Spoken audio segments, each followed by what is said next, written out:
Hello hi, welcome back to my channel Shahinas real vibes. ഞാൻ ഷാഹിനാസ്. ഇന്നത്തെ എൻ്റെ പുതിയ വീഡിയോയിൽ ഉൾക്കൊള്ളിച്ചിട്ടുള്ളത് കുറച്ച് ക്ലൈംബേഴ്സാണ്, ഫ്ലവറിങ് ക്ലൈംബേഴ്സാണ്, വള്ളിച്ചെടികൾ. എൻ്റെ കയ്യിലുള്ള കളക്ഷനാണ് ഞാൻ കാണിക്കുന്നത്. അപ്പം നമുക്ക് ആദ്യമായിട്ട് ഞാൻ കാണിക്കുന്നത് മോർണിംഗ് ഗ്ലോറിയാണ്. മോർണിംഗ് ഗ്ലോറി എൻ്റെ കയ്യിൽ 4 തരം മോർണിംഗ് ഗ്ലോറിയാണ് ഉള്ളത്. മജന്ത കളറ്, അതുപോലെ pink rose, light rose, blue colour, ഇങ്ങനെ 4 തരം ക്ലൈംബിംഗ് വിഭാഗത്തിൽപ്പെട്ട മോർണിംഗ് ഗ്ലോറിയാണ് എൻ്റെ കയ്യിലുള്ളത്. വളരെ ഈസിയായി വളർത്താൻ പറ്റുന്ന ചെടികളാണ് ഇവ. ഒരു മാസം കൊണ്ട് തന്നെ പടർന്ന് പന്തലിച്ച് പൂക്കളുണ്ടാകുന്ന, വളരെ ഭംഗിയുള്ള മനോഹരമായ ഉണ്ടാകുന്ന ചെടികളാണ്. അപ്പോൾ ഇത് ക്ലൈംബിംഗ് പ്ലാനാണ്. നമ്മൾ ക്രീപ്പേഴ്സും ക്ലൈംബേഴ്സും ഒക്കെ വളർത്താറുണ്ട്. അപ്പോൾ ഈ ക്രീപ്പേഴ്സ് എന്ന് പറയുന്നത് മണ്ണിലൂടെ പറ്റിച്ചേർന്ന് വളർന്ന് പോകുന്ന ചെടിയാണ്. അതിൻ്റെ ഡിഫറൻസ് എന്ന് പറയുന്നത് creeper spread horizontally along the soil, whereas climbers take the support of an object for climbing ആണ്. അപ്പം അതായത് ക്രീപ്പർ മണ്ണിലൂടെ പടർന്ന് ഹൊറിസോണ്ടലായിട്ട് കയറിപ്പോകുന്നു. അതേസമയം ക്ലൈംബേഴ്സ് എന്ന് പറയുന്നത് നമ്മളൊരു ഓബ്ജക്റ്റ് വെച്ച് കൊടുക്കുക. അതായത് ഓബ്ജക്റ്റ് എന്ന് പറയുമ്പം ഒരു കമ്പോ ഒരു കയറോ ഒക്കെ കെട്ടിക്കൊടുത്ത് അതിലൂടെ ക്ലൈംബ് ചെയ്ത് മുകളിലേക്ക് വളർത്തുന്നതാണ് ക്ലൈംബേഴ്സ്. അപ്പോൾ അത്തരം 2-3 ക്ലൈംബേഴ്സ് പ്ലാന്റിൻ്റെ, ഫ്ലവറിങ് പ്ലാന്റിൻ്റെ വിശദമായ വിവരങ്ങളാണ് ഞാനിവിടെ പറയുന്നത്. ഇപ്പോൾ മോർണിംഗ് ഗ്ലോറി സാധാരണ വലിയ എഫേർട്ടൊന്നും ഇല്ലാതെ സാധാരണയായിട്ട് വളർത്തിയെടുക്കാൻ പറ്റുന്ന ഒരു പ്ലാന്റാണ്. വളരെ കെയറിങ്ങൊന്നും വേണ്ട. ഇതിൻ്റെ വിത്ത് മുളപ്പിച്ചിട്ട് ആണ് ഇത് എടുക്കുന്നത്. അപ്പം നമുക്ക് ഇത് ചെടി പടർന്നിങ്ങനെ വന്നാൽ ഒരു കയറിൽ ചുറ്റിയോ അല്ലെങ്കിൽ കമ്പിൽ ചുറ്റിയോ, അല്ലെങ്കിൽ നമ്മൾ പോട്ടിലാണ് വെക്കുന്നതെങ്കിൽ പോട്ടിനകത്ത് 1-2 കമ്പിൻ്റെ സപ്പോർട്ട് കൊടുത്തിട്ട് ചുറ്റി വളർത്താവുന്നതാണ്. അപ്പോൾ വളർത്തിക്കഴിഞ്ഞിട്ട് നമ്മൾ ഇടയ്ക്കിടയ്ക്കൊന്ന് പ്രൂൺ ചെയ്ത് കഴിഞ്ഞാൽ വളരെ കൂടുതൽ ഫ്ലവർ നമുക്ക് കിട്ടുകയും വളരെ ഭംഗിയായിട്ട് നിൽക്കുകയും ചെയ്യുന്നതാണ് ഇതിൻ്റെ പേര്. ഈ ചെടി മോർണിംഗ് ഗ്ലോറി എന്ന പേര് പോലെ തന്നെ ഏർലി മോർണിംഗിൽ ഈ പൂക്കളെല്ലാം വിരിയുകയും ഏതാണ്ട് ഒരു 2 മണിക്കൂർ 10 മണിയാകുമ്പോഴത്തേക്കും ഇതെല്ലാം കൂമ്പി പോവുകയും ചെയ്യും. അത് വളരെ ചൂടുള്ള കാലാവസ്ഥയിലാണ്, അത്രയും നമ്മുടെ കേരളത്തിലെ പോലുള്ള ചൂടുള്ള കാലാവസ്ഥയിലാണ് പെട്ടെന്ന് ഇത് കൂമ്പി പോകുന്നത്. ശരിക്ക് ഇതിൻ്റെ സമയം എന്ന് പറയുന്നത് സമ്മർ സീസൺ തന്നെയാണ്. പക്ഷേ സമ്മർ സീസണിൽ ലൈറ്റ് സൺറൈസും ഹീറ്റ് സൺറൈസും ഉണ്ട്. അപ്പോൾ ഇതിൻ്റെ ലൈറ്റ് സൺറൈസാണ് ഇതിന് ആവശ്യമുള്ളത്. ഹീറ്റ് സൺറൈസിൽ ഇത് പെട്ടെന്ന് തളർന്നു പോകാൻ സാധ്യതയുണ്ട്. അപ്പോൾ അതുകൊണ്ട് ഇത് നന്നായിട്ട് പ്രകാശം ഇഷ്ടപ്പെടുന്ന ചെടിയാണ്. പ്രകാശം കിട്ടിയാൽ മാത്രമേ, സൺലൈറ്റ് കിട്ടിയാൽ മാത്രമേ ഇതിനകത്ത് നിറയെ പൂ വരികയുള്ളൂ. എങ്കിലും ഹീറ്റ് സൺലൈറ്റ് അധികം ഇതിനെ കൊള്ളിക്കേണ്ട. അപ്പോൾ അങ്ങനെയുള്ള ഇൻഡയറക്റ്റ് സൺ, എന്നാൽ നല്ല പ്രകാശം കിട്ടുന്ന ഇൻഡയറക്റ്റ് സൺ കിട്ടുന്ന സ്ഥലങ്ങളിൽ ഈ പോട്ടിലോ അല്ലെങ്കിൽ തറയിലോ വെക്കുന്നതാവും നല്ലത്. പിന്നെ ഈ മോർണിംഗ് ഗ്ലോറിയെ സംബന്ധിച്ചാണെങ്കിൽ തറയിൽ നമ്മൾ വെച്ച് പിടിപ്പിച്ച് മുകളിലോട്ട് കമ്പോ കയറോ സ്റ്റിക്കോ ഒക്കെ കൊടുത്ത് വളർത്തിയെടുക്കുകയാണെങ്കിൽ മുകളിലേക്ക് വരുന്ന ഭാഗത്ത് മാത്രം പൂവ് ഉണ്ടാവുകയും താഴെയുള്ള ഭാഗങ്ങളിൽ പൂവില്ലാതാവുകയും ചെയ്യും.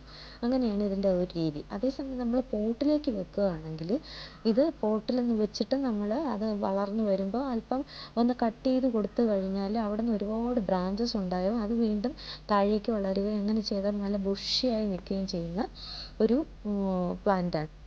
ഇതിൻ്റെ ഒരു സയൻറ്റിഫിക് നെയിം എന്ന് പറയുന്നത് ഇപ്പോമിയ പർപ്പൂരിയ എന്നാണ്. ഇപ്പോമിയ ജനസിൽപ്പെട്ട ഒരുപാട് സ്പീഷീസ് ഉണ്ട്.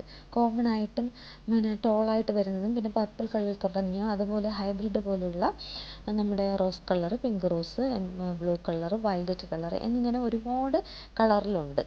ഇതിൻ്റെ നേറ്റീവ് പ്ലേസ് എന്ന് പറയുന്നത് മെക്സിക്കോയും സെൻട്രൽ അമേരിക്കയുമാണ്.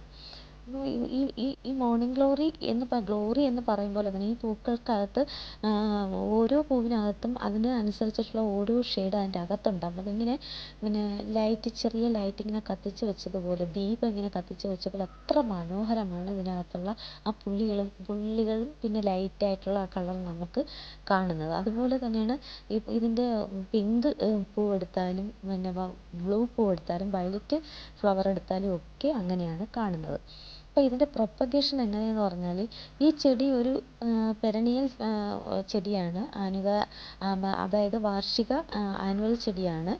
അപ്പം ഇത് ഒരു ടൈം എത്തുമ്പോൾ, ഒരു 4-5 മാസം കഴിയുമ്പോൾ തന്നെ ഈ വള്ളികൾ ഉണങ്ങാൻ തുടങ്ങും. അപ്പോൾ ഈ ചെടി അതിൻ്റെ ദൗത്യം പൂർത്തിയാക്കി കഴിഞ്ഞ് കാലാവധി കഴിയുമ്പോൾ ഉണങ്ങാൻ തുടങ്ങുമ്പോഴത്തേക്കും അതിൻ്റെ പൂത്ത പൂക്കളിലെല്ലാം ഉണ്ടാകുന്ന പൂ കൊഴിഞ്ഞതിന് ശേഷം അതിനകത്തുണ്ടാകുന്ന വിത്തുകൾ ഇതുപോലെ വിത്തുകൾ ഉണ്ടാകും. അതിങ്ങനെ ഒരു മൊട്ട് പോലെ മൊട്ട് പോലെ ഇരിക്കും.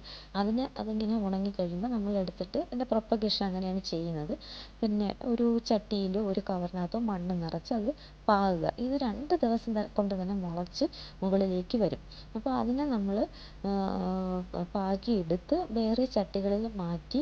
അപ്പം ഒരാഴ്ച കൊണ്ട് തന്നെ ഇതിങ്ങനെ വള്ളി പോലെ ഇലകൾ വരാൻ തുടങ്ങും. 1 മാസം കൊണ്ട് തന്നെ ഇതിനകത്ത് 1, 2, 3, 4 പൂവ് അങ്ങനെ പിടിച്ചു തുടങ്ങുകയും ചെയ്യും. അത്ര ഈസി ആയിട്ട് നമുക്ക് ഇത് വളർത്തിയെടുക്കാൻ സാധിക്കും. അപ്പം ഇത് വെറും 5 ദിവസമായിട്ടുള്ള മോർണിംഗ് ഗ്ലോറിയുടെ സീഡ്സ് പാകിയതാണ്. അപ്പം ഇങ്ങനെയാണ് ഇതിൻ്റെ വളർച്ച. ഇത് നമ്മൾ നല്ല സണ്ണി ഏരിയയിൽ സൺലൈറ്റ് കിട്ടുന്നിടത്ത്, അത് എന്നാൽ ഹീറ്റ് സണ്ണി ഏരിയയിൽ നിന്ന് ഒഴിവാക്കണം.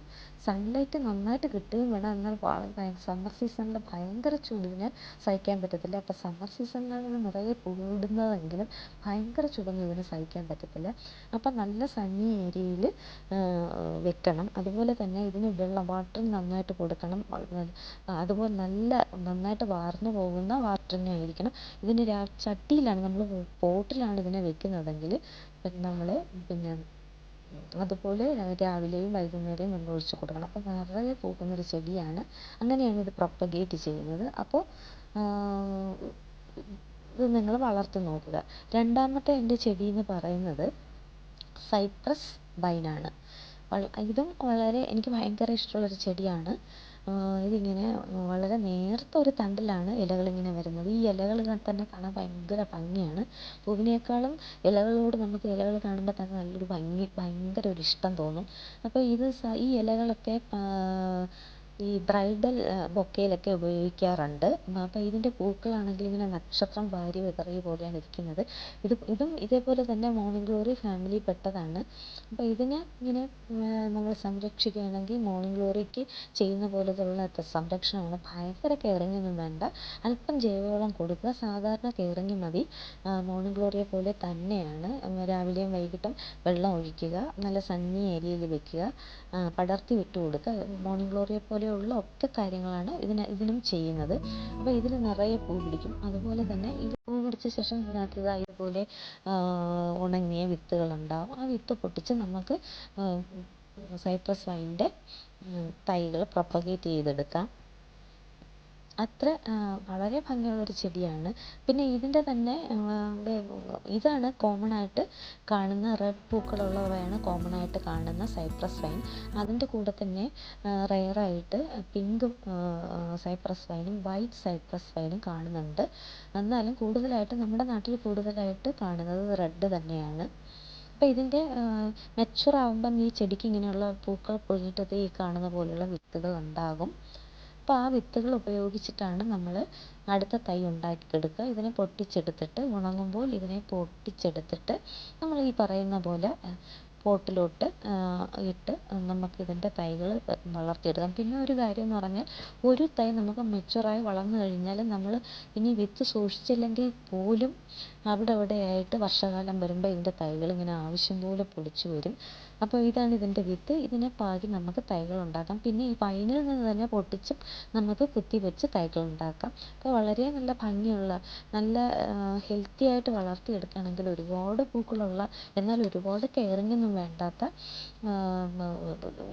ഇത്തരം ചെടികൾ നടാൻ നമുക്ക് പരിമിതി പോലും പ്രശ്നമല്ലാത്ത ചെടികളാണ്. നമുക്ക് വീട്ടിൻ്റെ കോമ്പൗണ്ടിനുള്ളിൽ സ്ഥലക്കുറവുള്ളവർ അല്ലെങ്കിൽ പടർത്താനും മറ്റ് ചെടികൾക്കൊപ്പം ഒരുപാട് ചെടികളൊക്കെ ഉണ്ടെങ്കിൽ ഇതിന് പ്രത്യേകിച്ച് സ്ഥലം വേണ്ട. അതൊരു യാഥാർത്ഥ്യമാണ്. എന്നിരുന്നാൽ പോലും ഒരുപാട് ചെടി വെക്കുന്ന ഹാബിറ്റ് ഉള്ളവരാണെങ്കിൽ മറ്റ് ചെടികൾക്കിടയിൽ വെക്കാൻ പറ്റിയില്ലെങ്കിൽ ഇത് മതിലിൻ്റെ പുറത്തുള്ള സൈഡിൽ തന്നെ നട്ട് വെച്ചാൽ പോലും മതിലിന്മേലേക്ക് പടർത്തി വിട്ടാൽ നമുക്കും അതുപോലെ തന്നെ കാഴ്ചക്കാർക്കും കാണാനും ഒരു ഭയങ്കര ഭംഗിയുള്ളൊരു ചെടിയാണ്. ഇത് ഞാൻ എൻ്റെ ടെറസിലാണ് വെച്ചിട്ടുള്ളത്. അപ്പോൾ ടെറസിൻ്റെ ഒരു മൂലയ്ക്കൊരു മണ്ണ് നിറയ്ക്കുന്ന കുട്ടയ്ക്കകത്ത് കുറച്ച് മണ്ണിനകത്ത് ഞാൻ വെറുതെ വെച്ചിട്ടതാണ്. അപ്പോൾ അതിങ്ങനെ ചുമ്മാ വെള്ളം ഒഴിച്ചു കൊടുക്കും. അപ്പോൾ അതിങ്ങനെ ശക്തിയായിട്ട് വളർന്ന് നല്ല ഭംഗിയായിട്ട് വളർന്ന് കയറിക്കൊണ്ടിരിക്കുന്ന ഒരു ചെടിയാണ്. ഇത്തരത്തിലുള്ള ക്ലൈംബേഴ്സ് വളർത്താൻ താല്പര്യമുള്ളവർ ഒന്ന് ട്രൈ ചെയ്ത് നോക്കുക, ഒന്ന് പരീക്ഷിച്ച് നോക്കുക. വീടിന് അഴകും സൗന്ദര്യവും ലഭിക്കുന്ന ഇത്തരം ചെടികൾ നമുക്ക് വളർത്തി നോക്കാം. ഇനിയും എനിക്ക് 3-4 ക്ലൈംബേഴ്സിൻ്റെ കാര്യം കൂടി പറയാനുണ്ട്. ഇപ്പോൾ തന്നെ വീഡിയോ വളരെ ദീർഘമുള്ളതായി മാറിയിട്ടുണ്ട്. അതുകൊണ്ട് ബാക്കിയുള്ള ക്ലൈംബേഴ്സ് അടുത്ത വീഡിയോയിൽ പറയുന്നതാണ്. അപ്പോൾ സബ്സ്ക്രൈബ് ചെയ്യാത്തവർ സബ്സ്ക്രൈബ് ചെയ്യണം, ലൈക്ക് ചെയ്യണം, ഷെയർ ചെയ്യണം, കമൻറ്റ് ചെയ്യണം, സപ്പോർട്ട് ചെയ്യണം. ഇനി അടുത്തൊരു വീഡിയോയുമായി വരുന്നത് വരെ ബൈ.